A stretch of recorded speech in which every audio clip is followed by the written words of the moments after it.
জামিলার মাথায় যখন উপর থেকে পাথর নিক্ষেপ করেছে, তখন জামিলার মাথার মগজগুলো ছিন্ন বিচ্ছিন্ন হয়ে গেল। আমি বাবা তাকিয়ে তাকিয়ে দেখলাম আল্লাহর কি কুদরত, এই মাথা ছাতলাওয়ালা জামিলা ডাক দিয়ে বলেন, বাবা রে, আমি তো ছোট্ট সন্তান, কোনো অপরাধ করি নাই, তারপরেও তুমি আমারে মারো কেন?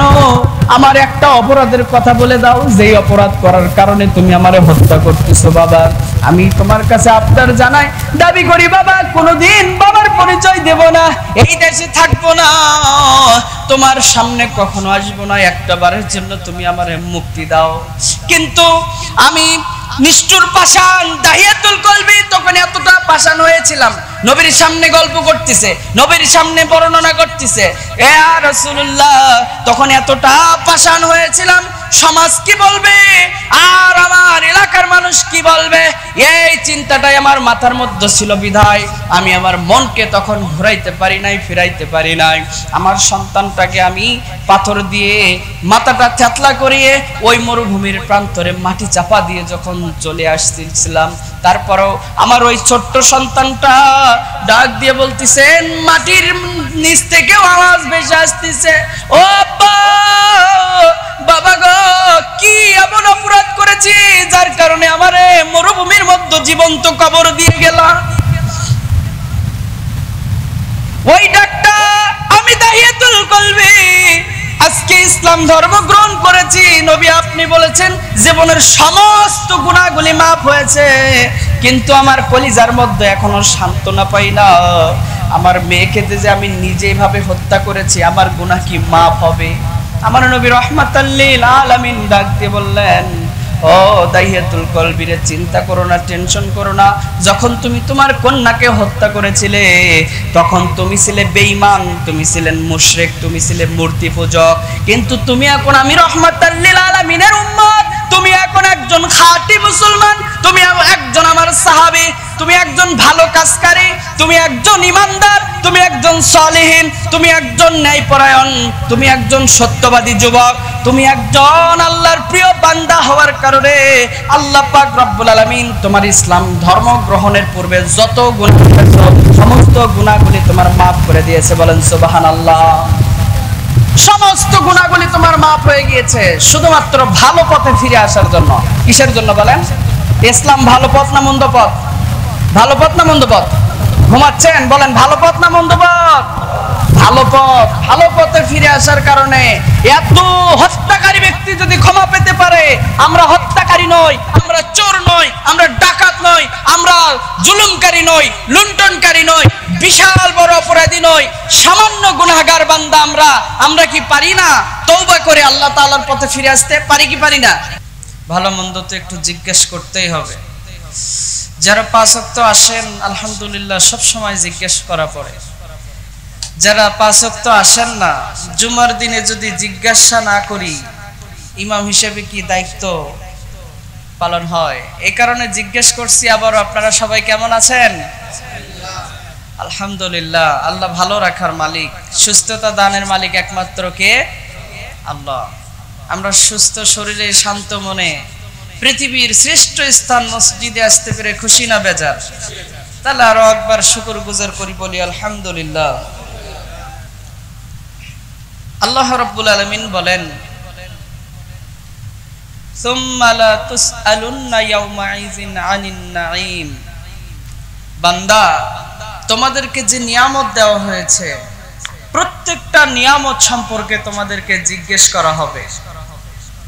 তোমাদের যে নিয়ামত দেওয়া হয়েছে প্রতিটা নিয়ামত সম্পর্কে তোমাদেরকে জিজ্ঞেস করা হবে। আমাদের জীবনটা কার দেয়া নিয়ামত? তাহলে অবশ্যই জীবন সম্পর্কে জিজ্ঞেস করবে আল্লাহ তাআলা, যে তোমার এই জীবন তুমি কোন পথে কাটিয়েছো, তোমার এই জীবন তুমি কোন পথে ব্যয় করেছো, তোমার এই যৌবন তুমি কোন রাস্তায় খরচ করেছো, জিজ্ঞেস করবে। আমাদের চোখ দিয়েছে কে? এটা কার দেয়া নিয়ামত? সবাই বলবেন, কার দেয়া নিয়ামত? আল্লাহ। এই চোখটা যেহেতু আল্লাহ তাআলার দেয়া নিয়ামত, সেহেতু এই চোখের বিষয়েও আপনাকে জিজ্ঞেস করা হবে। সুম্মা লা তুসআলুন্না ইয়াওমাইযিন আনিন নাঈম। সেই দিন বলা হবে চোখটা তো আমার দেয়া নিয়ামত, এই চোখটা কোন কাজে ব্যয় করেছেন? ভালো কাজে নাকি মন্দ কাজে? আপনার স্মৃতি, আপনার ব্রেন, আপনার যে মগজ, এটা কার দেয়া নিয়ামত? আল্লাহ। যেহেতু আল্লাহর দেয়া নিয়ামত, সেহেতু আল্লাহ তাআলা সেই দিন এটা সম্পর্কে জিজ্ঞেস করবেন, তোমার এই মগজ, তোমার এই ব্রেন, তোমার স্মৃতি শক্তি, জ্ঞান, এটা আমি রবের দেয়া নিয়ামত, এটা তুমি কোন কাজে ব্যয় করেছো? হাত আল্লাহর দেয়া নিয়ামত, পা আল্লাহর দেয়া নিয়ামত, শরীরের প্রত্যেকটা বিষয় আল্লাহর দেয়া নিয়ামত। এমনকি আমরা হাঁটা চলাফেরা করি, আমরা যখন ভূমিতে আমাদের পদার্পণ করি, আমরা চলাফেরা করি যেই শক্তি দিয়ে, এই শক্তিটাও একমাত্র মহান আল্লাহ রব্বুল আলামিনের পক্ষ থেকে দেয়া মুসলমানদের জন্য নিয়ামত। বলেন সুবহানাল্লাহ। এই নিয়ামত সম্পর্কে আল্লাহ রব্বুল আলামিন জিজ্ঞেস করবেন, বান্দা তোমার নিয়ামত কোন কাজে ব্যয় করেছো? তোমাকে যেই নিয়ামত দিয়েছিলাম একমাত্র আমার দাসত্ব করার জন্য, আমার গোলামি করার জন্য, আমার আনুগত্য হওয়ার জন্য, তোমরা তোমাদের এই নিয়ামতগুলো ভালো কাজে ব্যয় করেছো নাকি খারাপ কাজে? এই সম্পর্কে জিজ্ঞাসা করবেন একজন, তিনি কে? সেই দিন আপনি কি করেছেন আপনার জীবন সম্পর্কে যখন জিজ্ঞেস করা হবে, এই জীবনটা কোন পথে কেটেছেন? রাসূল সাল্লাল্লাহু আলাইহি ওয়াসাল্লাম বলেন, 5টি জিনিস আসার আগে 5টি জিনিস সম্পর্কে তোমরা চিন্তা ভাবনা করো। 5টি জিনিস আসার আগে 5টি জিনিসের হিসাব মিলিয়ে নাও। তার মধ্যে একটি অশাবাবাকা ক্বাবলা হারামিক, তোমার বৃদ্ধা বয়স আসার আগে যৌবন বয়সে কি করেছো এটার হিসাব মিলিয়ে নাও। বৃদ্ধা বয়স আসার আগে যৌবন বয়সের এই শক্তিটা কাজে লাগাতে হবে মহান আল্লাহ তাআলার প্রতি। এরপরে আরেকটা আছে যে অসুস্থতা আসার আগে সুস্থতার নিয়ামত, এটা বুঝতে হবে আমাদেরকে। বৃদ্ধা বয়স আসার আগে যৌবন বয়সে আল্লাহকে স্মরণ করতে হবে, কারণ বৃদ্ধা বয়স হয়ে গেলে তখন আর ইবাদতে মন মানসিকতা অতটা আসে না, অলসতা চলে আসে। অসুস্থতার আগে সুস্থতার নিয়ামতের মূল্যায়ন করতে হবে, কারণ অসুস্থ হয়ে গেলে তখন আর ইবাদতের মন মানসিকতা আসে না, শুধু মন চায় শুয়ে থাকতে। এজন্য আমাদেরকে সমস্ত বরত্ব অহংকারিত্ব ত্যাগ করে মহান আল্লাহ তাআলার এই নিয়ামতগুলোর অপব্যবহার না করে এই নিয়ামতগুলোর সঠিক ব্যবহার করা আল্লাহ তাআলা যেন আমাদেরকে তৌফিক দান করেন। বলেন আমিন। মা বোনেরা এসেছেন, মহান আল্লাহ রব্বুল আলামিন নারী পুরুষ উভয়কেই দুনিয়াতে সৃষ্টি করেছেন একমাত্র কার? ইবাদতের জন্য, আল্লাহর আনুগত্যের জন্য, ইবাদতের জন্য। ভালো কাজ করেন, সব সময় ভালো কাজের দিকে অগ্রসর হন, নেক আমলের পথে অগ্রসর হন। যেখানে সওয়াবের কাজ সেখানে হিরিক করে যান, যেখানে সওয়াব সেখানে মুসলমান ইমানদার আছে না নাই? আছে।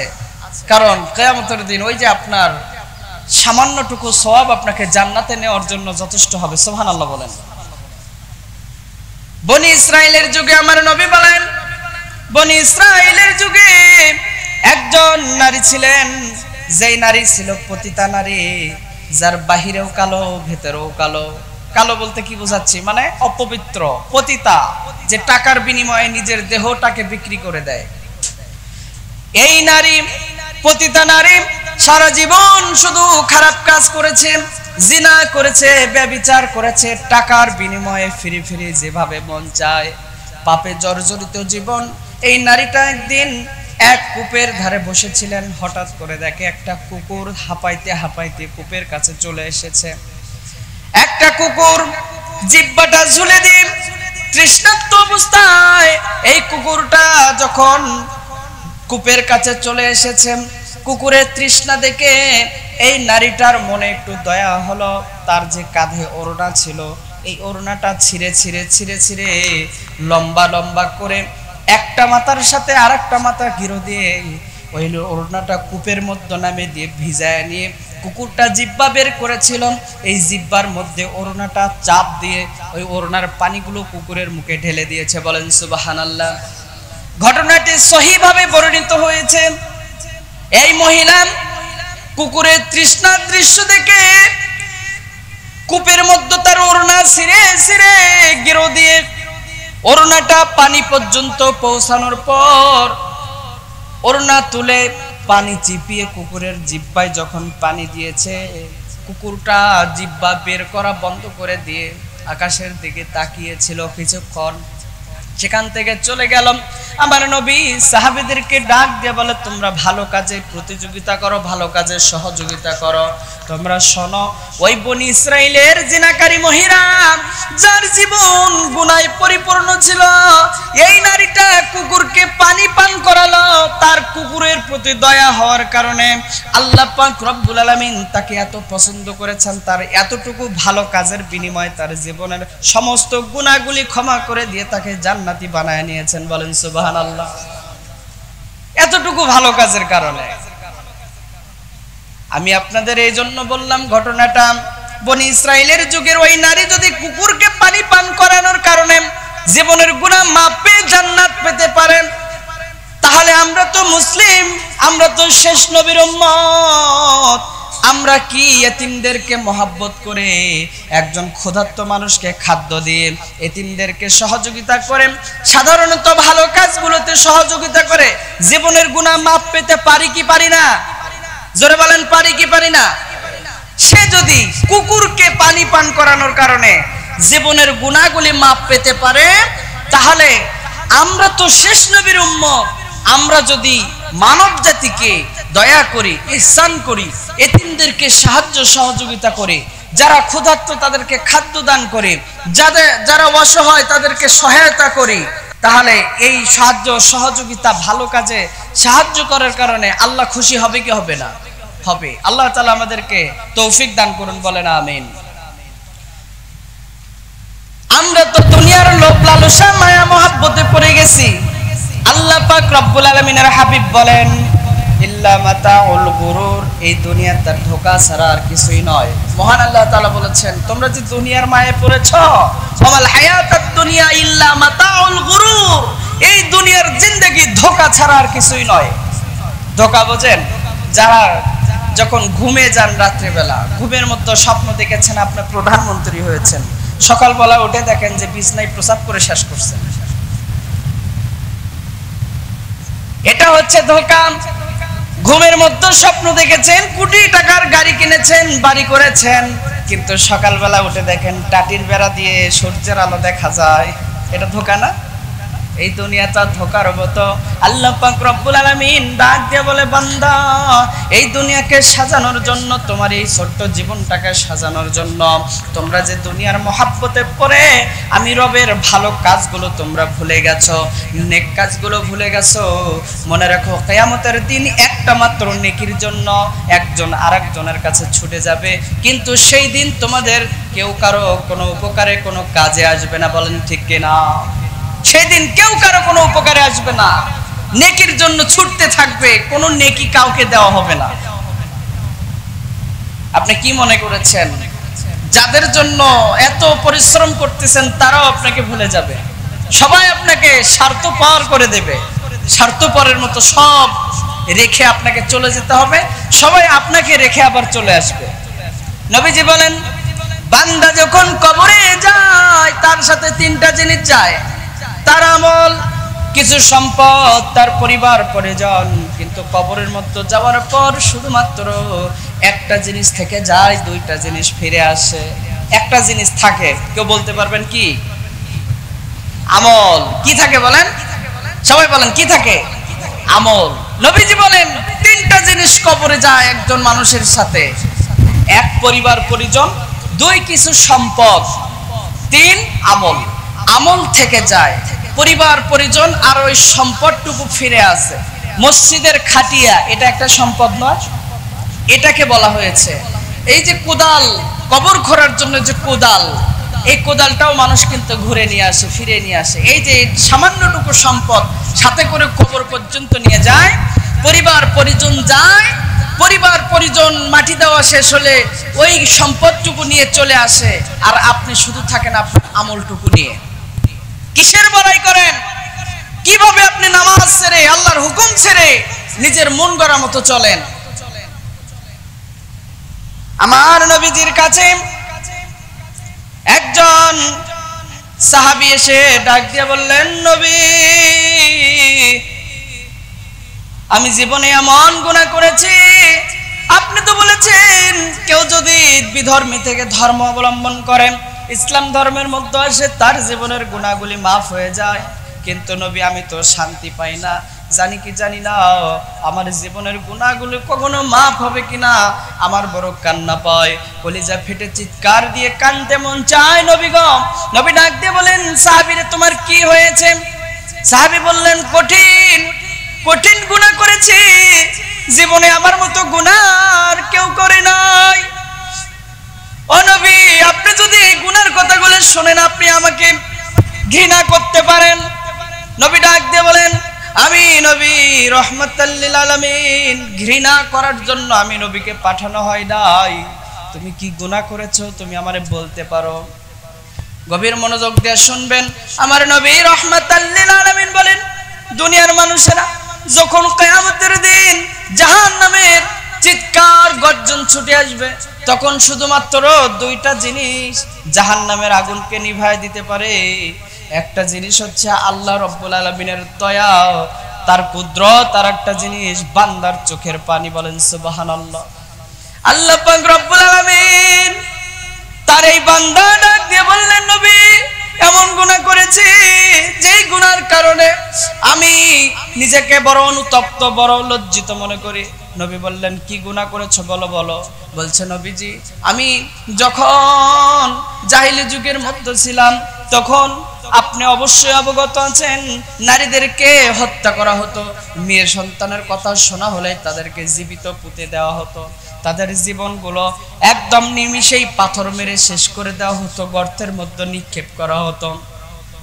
ও রাহমাতাল লিল আলামিন, আমি যখন বিবাহ করলাম, বিবাহের আগ থেকে শুরু করে দীর্ঘ জীবনে জাহিলিয়াতের যুগে অনেক নারীদেরকে, অনেক কন্যা সন্তানদেরকে জীবন্ত মাটিতে পুঁতে দিয়ে তাদেরকে হত্যা করেছি, মারাত্মক গুনাহ করেছি। নবী ও রাসূলুল্লাহ, আমার এত বড় গুনাহ হয়েছে, তারপরে আমি সেগুলোর জন্য কখনো এভাবে অনুতপ্ত হই নাই। কিন্তু আমার জীবনে সবচাইতে মারাত্মক একটি গুনাহ, এত অনুতপ্ত হওয়ার পরও অন্তরে শান্তি পাই না। নবীজি ডাক দিয়ে বললেন, কি হয়েছে তুমি বলো। সাহাবায়ে কেরাম ডাক দিয়ে বলতেছেন, নবী গো, আপনার সাহাবী দাহিয়াতুল কলবি আপনার সামনে বসে কি কথা বলে আমরাও শুনতে চাই। নবী বসলেন, দাহিয়াতুল কলবি তিনিও বসলেন, সামনে সাহাবায়ে কেরামও বসলেন। দাহিয়াতুল কলবি কেঁদে কেঁদে ডাক দিয়ে বলেন, নবী, আমার বিবাহিত জীবনের পরে আমার স্ত্রীর গর্ভে একটা সন্তান আসলো, কিন্তু কোনো কালক্রমে, সময়ের ব্যতিক্রমে আমি দাহিয়াতুল কলবি ব্যবসার কারণে আমার স্ত্রীকে গর্ভবতী অবস্থায় রেখে ব্যবসার জন্য যখন 5 বছর 7 বছরের জন্য বাহিরে চলে যায়, কিন্তু নবী গো,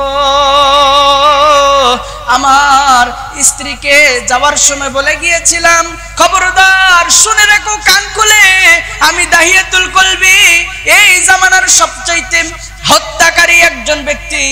কন্যা সন্তান যদি হয়ে যায়, আমি তোমাকে বলে গেলাম, এই সন্তানটাকে তুমি পাথর মেরে হত্যা করে মাটিতে বালু চাপা দিয়ে দিবা। খবরদার খবরদার, কন্যা সন্তান যেন জীবিত রাখো না। আর যদি ছেলে সন্তান হয়, তাহলে কলিজার টুকরার মতো করে আদর করে কলিজার সাথে রেখে পালন করবা। দাহিয়াতুল কলবি এমন ওসিয়ত করে যখন চলে যায়, অনেক সময় অনেক দূরে ব্যবসার জন্য চলে গেলাম, এইদিকে নবীজির সামনে কান্দে আর এই ঘটনাটা বিস্তারিত বলে। এইভাবে নবীজিকে ডাক দিয়ে বলে, নবী, আমি যখন 5 বছর পর ওই সফর থেকে, ব্যবসা প্রতিষ্ঠান থেকে বাড়িতে চলে আসলাম, বাড়িতে আসার পর দেখি আমার বাড়ির সামনে খেলা করে, আমাকে দেখার সঙ্গে সঙ্গে কেমন জানি আমার কাছে ছুটে চলে এসে আব্বু আব্বু বলে চিৎকার দিয়ে আমার গলাটা জড়িয়ে ধরেছে। বলেন সুবহানাল্লাহ।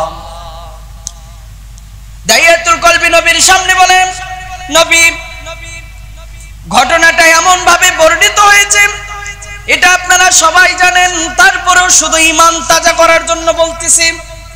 মা বোনেরা, আজকে আপনি রবের হুকুম পালন করতে চান না, ভালো পথে আসতে চান না, কিন্তু আপনার মর্যাদা কোথায় ছিল আর মহান রব্বুল আলামিন আপনার মর্যাদা কোথায় দিয়েছেন? একটাবার চিন্তা করে দেখেন। জাহেলি যুগে আপনাদের মতো নারীরা জন্ম হওয়ার সঙ্গে সঙ্গে গলা টিপে পাথর মেরে মাটিতে পুঁতে দিয়ে তাদেরকে জীবন্ত হত্যা করা হতো। সেখান থেকে আপনাদের মর্যাদা আল্লাহ পাক রব্বুল আলামিন তার হাবিব মুহাম্মাদের মাধ্যমে আপনাদের মর্যাদা জান্নাতি পরিবেশে তৈরি করে দিয়েছেন। বলেন সুবহানাল্লাহ। এমনকি আপনাদের পায়ের তলে জান্নাত দান করেছেন, যে মায়ের পায়ের তলে সন্তানের জন্য ভেহেশত জান্নাত। তার মানে কি, প্রত্যেকটা নারী তো একদিন না একদিন মা হবে। প্রত্যেকটা মায়ের পায়ের নিচে জান্নাত দিয়েছেন কে? আল্লাহ। এত মর্যাদা দিয়েছেন। 4টি কাজ করেন জান্নাতের মধ্যে যেতে পারবেন। কয়টি?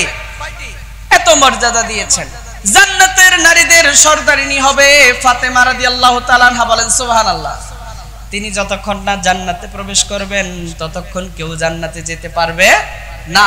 সর্দারিনী হবেন। মর্যাদা দিয়েছেন কে? আর সেই মর্যাদাকে আজকে আমাদের অনেক অধিকাংশ সমাজে, সারা দেশের অনেক মা বোনেরা আছেন যারা এই মর্যাদাটাকে ক্ষুণ্ণ করে নিজেদের সম্মান নিজেরাই হারাচ্ছে।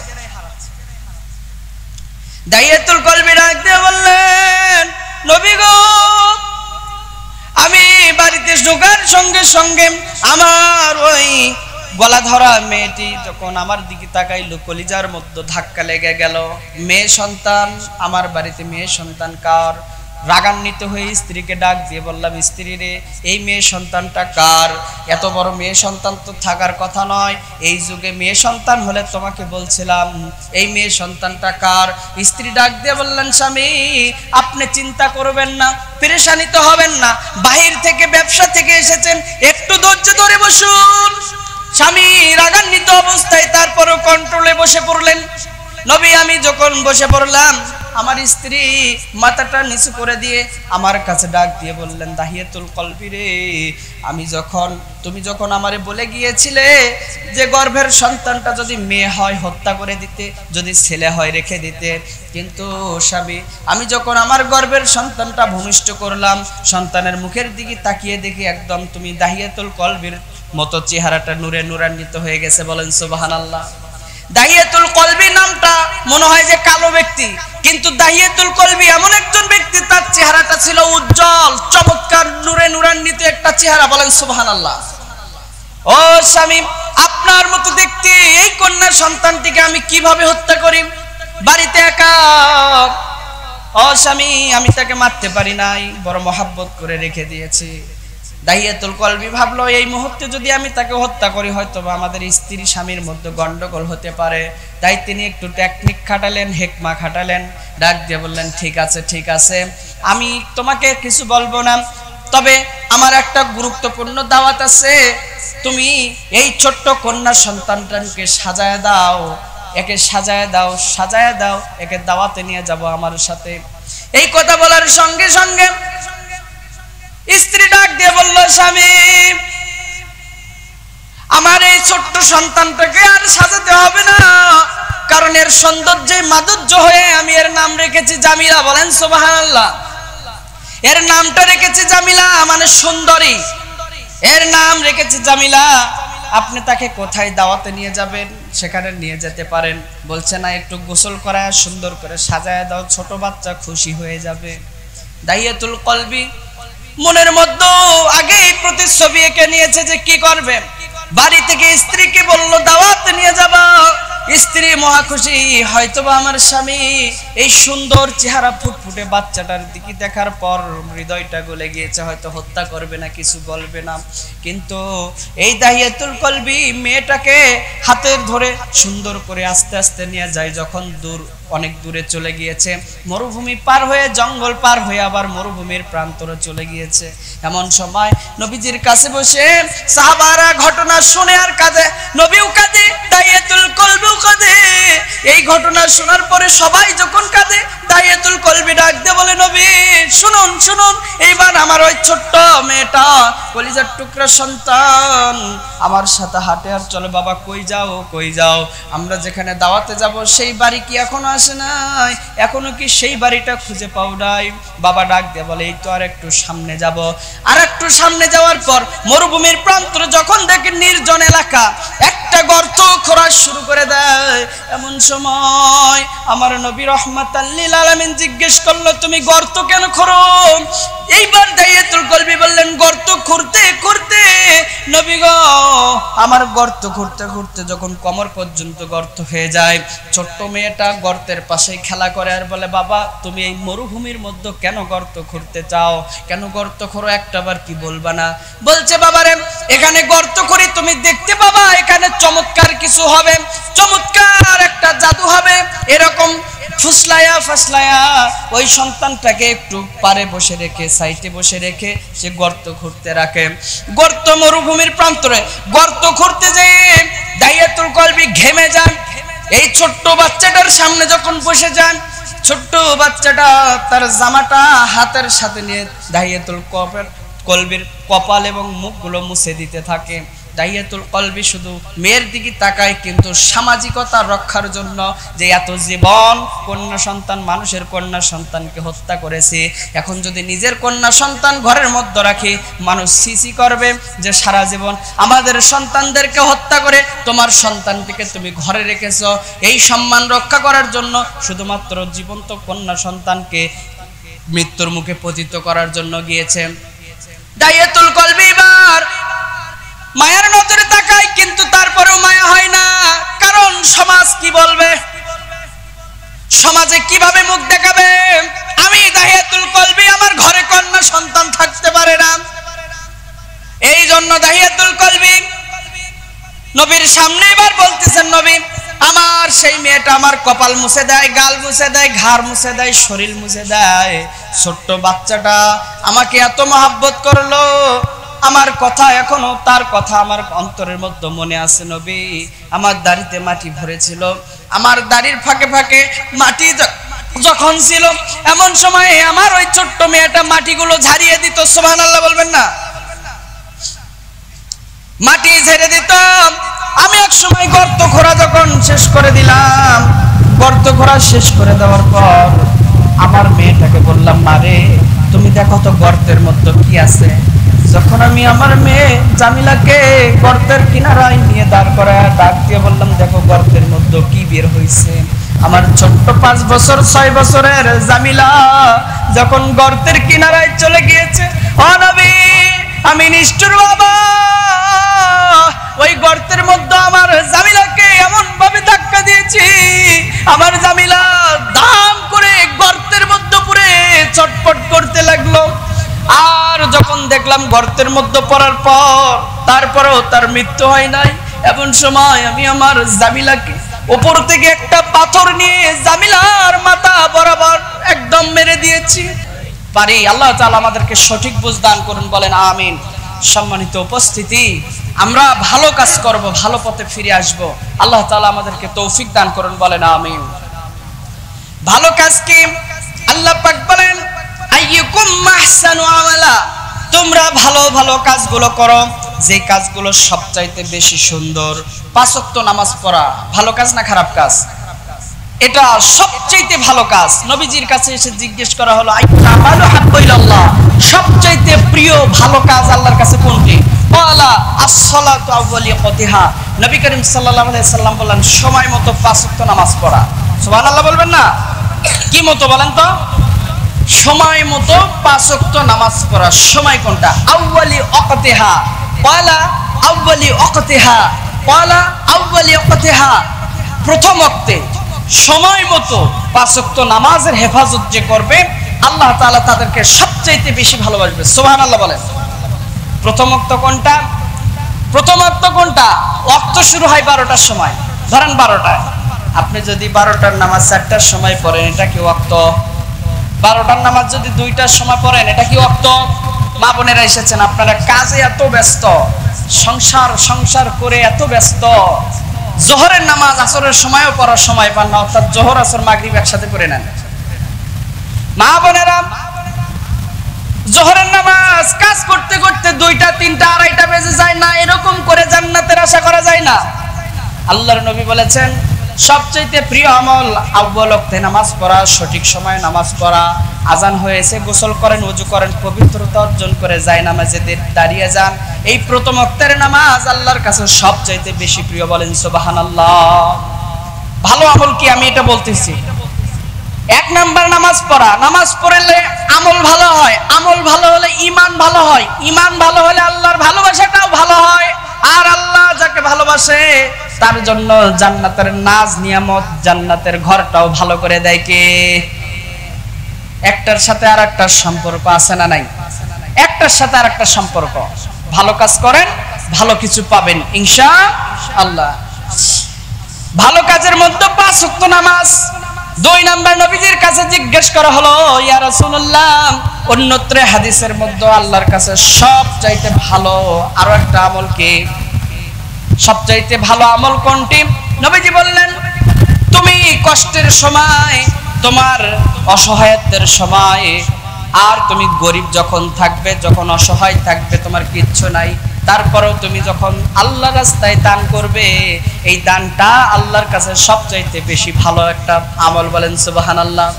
কিচ্ছু নাই, নবীজি বলছেন গরিবের কষ্টের সম্পদ, এটা সবচাইতে আল্লাহর কাছে উত্তম একটি ইবাদত, উত্তম একটি আমল, উত্তম একটি ভালো কাজ। সুবহানাল্লাহ বলবেন না? আপনারা সব সময় অভিযোগ করেন, কি অভিযোগ? যে আমার এত সমস্যা, এটা হচ্ছে, ওটা হচ্ছে, এটা হচ্ছে, আমি অসহায়ের মধ্যে আছি, আমার বিপদ সামনে, আমি দিতে পারবো না, আমি করতে পারতেছি না। আল্লাহর নবী বলেছেন সবচেয়ে ভালো কাজ তার সেইটা যে কষ্টের সময়ও দান করে। কিসের সময়? কষ্টের সময়। যার টাকা আছে সে তো বিনা হিসাবে দান করতেছে, কিন্তু আপনি হিসাব করে দান করতেছেন কষ্টের সময়। আল্লাহ পাক রব্বুল আলামিনের হাবিব বলেন, তোমরা যখন দান করবে তখন গনে গনে ওভাবে দান করো না। কি করে? গনে গনে দান করো না। কারণ তোমরা যদি গনে গনে, গনে গনের অর্থ কি? কৃপণতা, মানে চিপে চিপে বের করতে চায় না। 500 টাকা আছে, নিয়ত করে নিয়ে এসে 500 টাকা দান করব।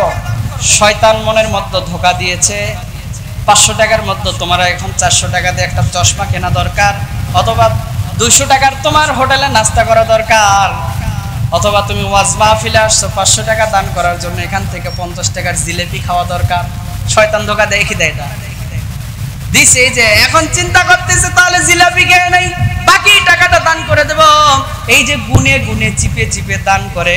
আমার নবীজি বলেন, ও আমার উম্মতেরা, তোমরা ভালো কাজের জন্য তোমরা একে অপরের জন্য সহযোগিতা করো, প্রতিযোগিতা করো। ভালো কাজের মধ্যে 5 ওয়াক্ত নামাজ পড়া ভালো কাজ, দান করাটা ভালো কাজ, কষ্টের সময় দান করাও ভালো কাজ। গুনে গুনে কখনো দান করো না, কারণ তোমরা যদি গুনে গুনে দান করো তাহলে শোনো, আল্লাহ পাক তোমাদের জন্য কিয়ামতের দিন গুনে গুনেই তোমাদেরকে প্রতিদান দেবে। আর যদি তোমরা বেহিসাবি দান করো, কোনো হিসাব না রাখো, যা আছে কপালে দেখা হবে পরকালে, ঠিক কিনা বলেন? যা আছে পকেটে সব যাবে আল্লাহর রাস্তায়। আমরা দান করে দেব আল্লাহর সন্তুষ্টির জন্য, ভালো কাজের জন্য। যতটুকুই দান করি যদি বিনা হিসাবে দান করতে পারেন, কিয়ামতের দিন আল্লাহ পাক বিনা হিসাবে তার রহমত দিয়ে আপনাকে ভরপুর করে দিয়ে বিনা হিসাবে আপনাকে জান্নাতের মধ্যে দিতে পারে কি পারে না? গুনবেন তো বিপদে পড়বেন, গনা ছাড়া দিবেন তো আল্লাহর কাছে গনা ছাড়া পাবেন। এই বিশ্বাস আছে না নাই? নবী আমার এত সুসংবাদ জানিয়ে দিয়েছেন। তাই আসুন আমরা আর কৃপণতা না করি, হীনমন্যতা না করি, আমরা আর অহংকার না করি, ভালো কাজে একজন আরেকজনকে সহযোগিতা করি। আমরা শুধু এই যে দেখেন তাবলীগ করে যারা, ভালো কাজ করে না, ওনাদের কাছে ওটা ভালো কাজ। কি? দাওয়াতি প্ল্যাটফর্ম চালু করেছে। তাবলীগ মসজিদে মসজিদে যে তাবলীগের দাওয়াত দেয়, তাবলীগ করে, বৃদ্ধাদেরকে দাওয়াত দেয়, বৃদ্ধাদেরকে 6 মাসের চিল্লাই, 1 বছরের চিল্লাই, 40 দিনের চিল্লাই নিয়ে যায়। এরা তো কয়েকদিন পরে মারাই যাবে, মারা যাবে না বলেন? আর কতদিন বাঁচবে? যারা 50-60 বছর বয়সে উপনীত হয়েছে, 70-80 বছর বয়সে, অতিরিক্ত 100 বছর 200 বছর তো আর যাবে না। 100 বছর তাই অতিরিক্ত হয়ে যায় এখনকার মানুষ, আল্লাহ হায়াত দান করুক। কিন্তু উপযুক্ত তালিম দেওয়া দরকার, দাওয়াত দেওয়া দরকার এই যে ছোট ছোট বাচ্চাদেরকে, ঠিক কিনা বলেন?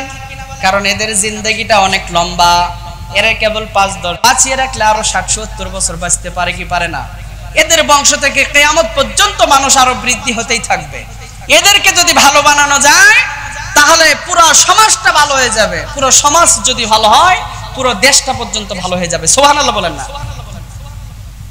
আজকাল আমরা ভালো কাজে সহযোগিতা করি না। এই যে মাদ্রাসা মনে করেন, দারুস সুন্নাহ মাদ্রাসা, এই মাদ্রাসায় গত কয়েকদিন আগেও ৭৪ জন ছাত্র ছিল, ৭৪ জনেরও কম ছিল। আলহামদুলিল্লাহ মাদ্রাসায় আমাদের পড়ালেখার মান যথেষ্ট পরিমাণ আমরা সার্বিক চেষ্টা দিয়ে, সার্বিক তদারকির মধ্য দিয়ে এই মাদ্রাসায় ছোট্ট ছোট্ট বাচ্চাদেরকে আমরা উপযুক্ত ছাত্র হিসেবে আগামীতে যেন এরা দিনের এক একটা উজ্জ্বল প্রদীপ হতে পারে, সারা পৃথিবীতে যেন এদের দাওয়াতি কার্যক্রম চলতে পারে, এমন আশা রেখে এমন চেষ্টা চালিয়ে যাচ্ছি। আল্লাহ যেন কবুল করেন, বলেন আমিন। এই যে ভালো কাজ হচ্ছে এখানে, এখন ইতিমধ্যে এই কয়েকদিনে প্রায় আমাদের 9 থেকে 10 জন ছাত্র ভর্তি হয়ে গেছে, বলেন সুবহানাল্লাহ। অনেক ভালো ভালো মাদ্রাসা থেকেও 2-1টা ছাত্র আমাদের এখানে এসেছে। কেন জানেন? কারণ পড়ালেখার মানটা যদি ভালো রাখতে পারি, এরা ভবিষ্যতে এখান থেকে এমন হতে পারে সারা পৃথিবীর মানুষ তাকে চিনে ফেলবে, ঠিক কিনা বলেন? হতে পারে সে এখান থেকে বড় স্কলারশিপ পেতে পারে না, কিন্তু ছোটবেলার শিক্ষাটা সবচাইতে বড় শিক্ষা। এই ছোট শিক্ষাটাই আপনি একটা বাচ্চাকে যদি টুপি পাঞ্জাবি পরায় দিতে পারেন, এই শিক্ষাটা সে আত্মীয়র বাড়িতে যাবে, টুপি পাঞ্জাবি ছাড়া কিছুই বুঝবে না। যার বাচ্চা আছে যে পাঞ্জাবি টুপি পরে অভ্যস্ত ছোট, ওকে যদি প্যান্ট শার্ট পরায় দেন বলবে এটা ভালো লাগতেছে না, বলবে কি বলবে না বলেন? এই যে ভালো কাজ, এখানে 90 জন বাচ্চা বর্তমান 80-র উপরে ছাত্রছাত্রীরা পড়ে কালো বোরকা, কালো হিজাব। বোরকা পরা কিন্তু নারীদের জন্য ফরজ। কি বলেন? ফরজ। মা বোনেরা, আপনারা বৃদ্ধা হয়ে গেছেন, এলাকার মানুষ এলাকায় বেড়ে উঠেছেন, তাই পর্দা করতে চান না। কিন্তু আজকে বেড়াডাঙ্গা দারুস সুন্নাহয় যে সমস্ত ছাত্রছাত্রীরা পড়বে, যারা জুব্বা ধরেছে, আগামীতে আশা করি আর জুব্বা খোলার কোনো সুযোগ পাবে না। যারা বোরকা ধরেছে, আগামীতে বাড়ির বাহিরে গেলেও তারা একদিনের জন্য হলেও বোরকা পরে যাবে, ঠিক কিনা বলেন? এটাই ভালো কাজ। এই যে মাদ্রাসা যারা দিয়েছেন, যাদের সহযোগিতায়, যাদের শ্রমে, যাদের সময়ে, যাদের বুদ্ধিতে এই যে ভালো কাজের একটা প্রতিষ্ঠান গড়ে উঠেছে। আমার নবী রাহমাতাল লিল আলামিন বলে, ও আমার উম্মতেরা রে, তোমাদের মৃত্যুর পরে কিছু থাক আর না থাক, সাদকায়ে জারিয়া, মসজিদ, মাদ্রাসা, তোমাদের যেই এই জিনিসগুলো প্রতিষ্ঠান করে গিয়েছো, এর সওয়াব কিয়ামত পর্যন্ত তোমার কবরের মধ্যে কিছু যাক আর না যাক, এই কিয়ামত পর্যন্ত এই মসজিদ, মাদ্রাসার সাদকায়ে জারিয়ার সবগুলো তোমাদের কবরে যেতে থাকবে, বলেন সুবহানাল্লাহ। এজন্য মসজিদ মাদ্রাসায় ভালো কাজে সাহায্য সহযোগিতা করা দরকার আছে না নাই? আছে। কারণ এই 90 জনের মধ্যে হতে পারে এমন একজন ব্যক্তি তৈরি হবে, আমরা কল্পনাও করতে পারবো না যে ডক্টর মিজানুর রহমান আজহারির চাইতেও পপুলার হতে পারে কি পারে না? আরে মোদি যদি হিন্দু হয়ে চার দোকানদার থেকে প্রধানমন্ত্রী হতে পারে, বাংলাদেশের সাধারণ শ্রমিক থেকে যদি চেয়ারম্যান মেম্বার হতে পারে, সাধারণ মুড়িওয়ালা থেকে যদি এমপি মন্ত্রী হতে পারে, আমাদের বেড়াডাঙ্গা দারুস সুন্নাহর প্লে শ্রেণীর একজন বাচ্চা আগামী ভবিষ্যতে দেশ পরিচালনা করতে পারবে না বা পারবে, এবার এমন চিন্তাধারা আমাদের আছে না নাই? এটা আল্লাহ করতে পারে কি পারে না? পারে। কার মধ্যে কি আছে? আমরা বলি কি গোবরে পদ্ম ফুল, কিন্তু কথাটা যদিও বাস্তবে কোনোদিন দেখি নাই, কথাটার অর্থ হচ্ছে কি যে সে গরিব, জায়গাটা ছোট, কিন্তু সেখান থেকে অনেক বড় কিছু পেয়েছে। এই কথাটার কিন্তু এটা অর্থ। গোবরে কোনোদিন পদ্ম ফুল ফুটিছে দেখছেন কোনোদিন? না। কথাটার অর্থ হচ্ছে এটা যে জায়গাটা অপরিষ্কার, জায়গাটা নোংরা, জায়গাটা ঘৃণিত, ছোট জায়গা, কিন্তু সেই জায়গা থেকে এত বড় উচ্চতায় সে পৌঁছালো কিভাবে? এটার নামই হচ্ছে গোবরে পালায় কি পদ্ম ফুল। আল্লাহ তাআলা আমাদেরকে এই বেড়াডাঙ্গা দারুস সুন্নাহ মাদ্রাসাকে তামাম পৃথিবীর জন্য কবুল করে নেন, বলেন আমিন। জুমার দিনে আল্লাহ তাআলা দোয়া কবুল করে নেয়। আমার নবী বলছেন খুতবার মধ্যে দোয়া কবুল করে নেয়। হে মহান রব, তোমার কাছে দোয়া করি বেড়াডাঙ্গার এই দারুস সুন্নাহ মাদ্রাসার ছাত্রদেরকে তুমি কবুল করে নাও, বলেন আমিন। সাহায্য সহযোগিতা দিয়ে যারা ভালো কাজে সহযোগিতা করেছে তাদেরকে কবুল করে নাও, বলেন আমিন। আমি আপনাদের কাছে আজকে খুতবার মধ্যে আহ্বান জানাবো, উদাত্ত আহ্বান, যেখানেই ভালো কাজ সেখানেই সাহায্য সহযোগিতা করবেন। টাকা দিয়েই শুধু সহযোগিতা নয়, টাকা দিয়েই সবসময় সবকিছু টিকিয়ে রাখা যায় না। কোটি টাকা দেন, এই মাদ্রাসা যদি পরিচালনা করতে যান কোটি টাকা দিয়ে, আমি মনে করব কোটি টাকা যখন শেষ হয়ে যাবে, মাদ্রাসা ধরে রাখা তখন কঠিন হয়ে যাবে। কিন্তু বিনামূল্যে যদি একটু নিজের ইচ্ছা শক্তি দিয়ে, শ্রম দিয়ে, একটু বুদ্ধি দিয়ে, একটু সহযোগিতা করে যদি টিকিয়ে রাখতে চান, যদি হিকমা দিয়ে একটু টিকিয়ে রাখতে চান, আল্লাহর খাস রহমত সেখানে নাজিল হয়ে যাবে। সুবহানাল্লাহ বলেন। আল্লাহ তাআলা আমাদেরকে আজকে খুতবার মূল পয়েন্ট ভালো কাজের সহযোগিতা করা, ভালো কাজ করা। ভালো কাজ করলে খুশি হয় কে? আল্লাহ রাব্বুল আলামিন বলেন, ওয়ালা তাআওয়ানু আলাল বিররি ওয়াত তাকওয়া ওয়া তাআওয়ানু আলাল বিররি ওয়াত তাকওয়া ওয়ালা তাআওয়ানু আলাল ইসমি ওয়াল উদওয়ান। তোমরা ভালো কাজে, তাকওয়ার কাজে, সব সময় কল্যাণকর কাজে সহযোগিতা করো। আল্লাহ রাব্বুল আলামিন যেন আমাদেরকে এই খুতবার মধ্যে যতটুকু আলোচনা করেছি এগুলো আমল করার তৌফিক দান করেন, বলেন আমিন। মা বোনেরা আসেন, কত আশা করে বেড়াডাঙ্গা থেকেও অনেক মা বোনেরা আসেন, ওই পাশ থেকে আসেন, এই পাশ থেকে আসেন, আবার এই গ্রামের শেষ সীমানা থেকে আসেন। এখানে জায়গাই হয় না, খুব জায়গা চিপে চিপে করে নামাজ পড়ে। আমরা যদি খুব দ্রুত আমাদের মসজিদটাকে সাফটা করতে পারি, তাহলে হয়তোবা আমরা এই জায়গাটাই নারীদের জন্য, মা বোনদের জন্য এই জায়গাটাও ব্যবস্থা করে দিতে পারবো। এটা আমি একটা নিয়ত করছিলাম যে আমরা যদি ওই মসজিদে পার হতে পারি, মা বোনদের জন্য এই মসজিদটা আমরা ছেড়ে দিতে পারবো। এখানে তারা সুন্দরভাবে নামাজ আদায় করতে পারবে কি পারবে না বলেন? পারবে। আর পরবর্তীতে আল্লাহর রহমতে নিচতলা কমপ্লিট হওয়ার পরে দোতলা যদি দেওয়া যায়, সেখানে আমাদের মা বোনদের জন্য সুন্দরভাবে ব্যবস্থা করা যাবে। তখন মা বোনেরাই আরো সহযোগিতা করে, তারা এসি লাগাবে না টাইলস লাগাবে। কিন্তু আগে যেটা শুরু, আপনারা ভালো কাজ মসজিদ মাদ্রাসা প্রতিষ্ঠা করার জন্য সহযোগিতা করে যাচ্ছেন। আমি আশা করব ভবিষ্যতে যতদিন বেঁচে থাকবেন, কষ্টের সময়, সুখের সময় কিষান কামলা দিচ্ছেন তো দিচ্ছেন, গরিব হয়েছেন তো কি হয়েছে, গরিব করেছে আল্লাহ। আল্লাহ তাআলার রাস্তায় যদি আপনি সম্পদ দিতে পারেন, আল্লাহ আপনাকে অন্য পাশ দিয়ে আপনার বরকত দান করবে। সুবহানাল্লাহ বলেন। আল্লাহ তাআলা আমাদেরকে কথাগুলো আমল করার তৌফিক দান করুন, বলেন আমিন। বারাকাল্লাহু লাকুম ফি কুল্লি নাসিফিন।